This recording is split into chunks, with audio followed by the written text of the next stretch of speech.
Court after court has lined up to tell the Biden administration that their radical rewrite of Title IX cannot be enforced. Thankfully, many states and many different groups have sued the Biden administration for depriving biological women and girls of the right afforded to them through Title IX by allowing biological men to invade female-only spaces. And joining me now is the president of one of those groups that sued, Tiffany Justice of Moms for Liberty. Tiffany, welcome back to Washington Watch. Great to see you.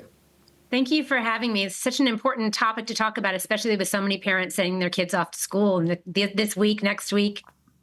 Absolutely. Huge topic. So why don't we just start there, since some people may not be, they know the issue, but they don't know Title IX. What is that? So remind our audience what Title IX is and what it protects.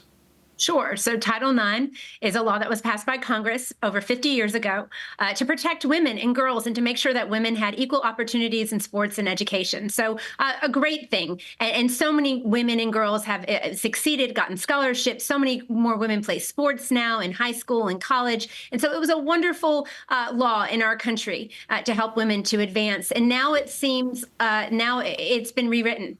And the Biden administration has taken a radical stance in trying to redefine sex to include gender identity and sexual orientation. And so what that means for kids in school is boys on girls sports teams, boys and girls locker rooms, and bathrooms. And then, real concerns about secrets being kept from parents if children are expressing mental distress when it comes to their gender, and issues of compelled speech, where you send your child to school and they're going to have to call a boy a girl or a girl a boy, or maybe they have a teacher that's decided that they want to try to present as the opposite sex. So our mom said, no way are we going to force our kids to lie when they go to school, and so proud that we've taken a stand on this issue and had such success in the 10th Circuit.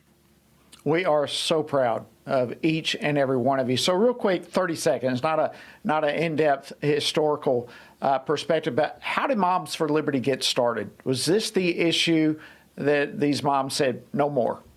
It's parental rights in general, and the right to direct the upbringing of their children, their education, medical care. Every parent has the fundamental right to direct the upbringing of their children. And Moms for Liberty was born out of a lot of frustration from parents during COVID, when we saw that the government thought that they know better than parents do for their children. And that's absolutely not true. Your parental rights do not stop at the classroom door. And that's what Moms for Liberty is doing now, working to protect our parental rights at every level of government.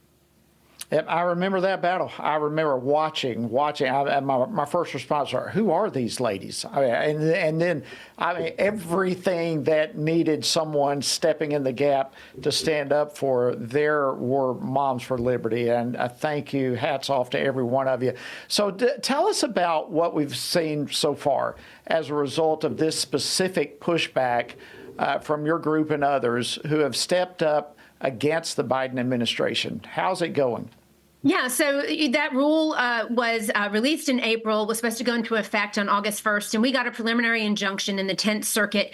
We filed with Kansas, Alaska, Wyoming, and Utah, and Alliance Defending Freedom, Moms for Liberty, Young America's Foundation. But we weren't the only groups that stood up and took a stand here. Many other groups did. In fact, 24 different states now have preliminary injunctions against these new regulations being put into effect, which is wonderful. But Moms for Liberty's ruling out of the 10th Circuit was important. It was very special because what the court said was that any school that has a member of Moms for Liberty's kids in that school cannot enforce new Title IX regulations at that school. So for those parents that are in blue states where they didn't have an AG and a governor that's taken a strong stand on this issue, being a member of Moms for Liberty, which is completely free, has become a real saving grace.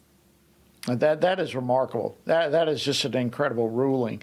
So where does this all go from here? What's still ahead in this war? Are you seeing a momentum shift, or where are things looking as though they're going?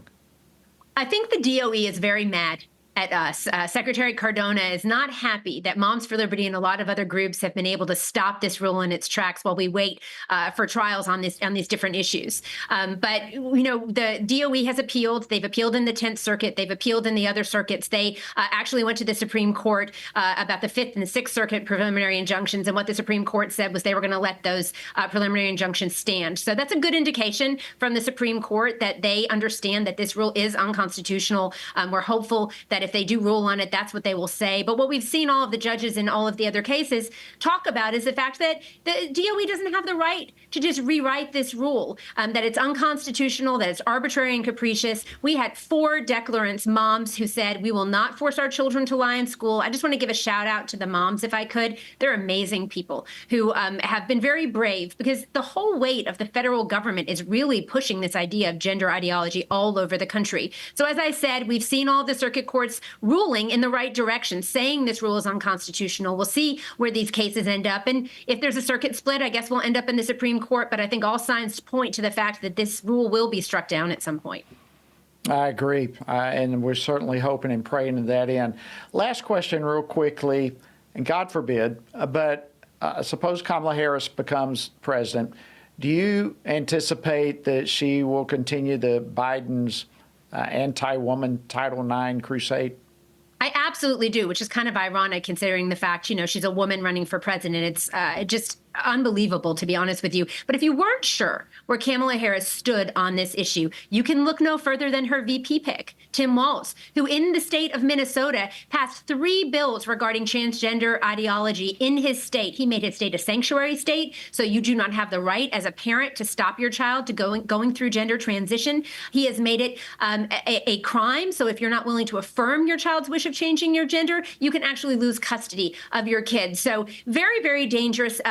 Harris-Walz ticket is honestly the most radical anti-parent ticket that we could have possibly had from the Democrats. And when people show you who they are, we believe them. So very concerned about that, and excited about the fact that, President Trump has been very clear about the fact he will not let this new rule, these new regulations stand. And so we're very hopeful that we'll put kids first. Thank you so much, Tiffany Justice, Moms for Liberty. Hero to every one of you. Pass that on. Thank you for joining us on Washington Watch.